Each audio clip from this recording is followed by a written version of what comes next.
પ્રભુ, જુઓ આજે સવારે પૂજા વખતે તમે સંકલ્પ કર્યો હતો કે થાળમાં આજે શીરો, કઢી અને બટેકાની ભાજી. તો દયાળુ જો તમારા સંકલ્પ પ્રમાણે થાળ તૈયાર થઈ ગયો છે. હો હા, બાકી 2-3 પ્રકારના ફ્રૂટ ને કાકડી એ બધું છે. ને પ્રભુ, કઢી એટલે કાઠિયાવાડી, શીરો એટલે સરસ મજાનો, ને સૂકી ભાજી એમાં કાંઈ કહેવું ન પડે. એક વાનગીથી સરસ વાનગી છે.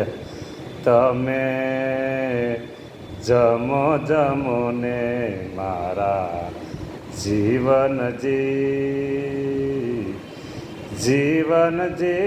મારા પ્રાણ જીવનજી.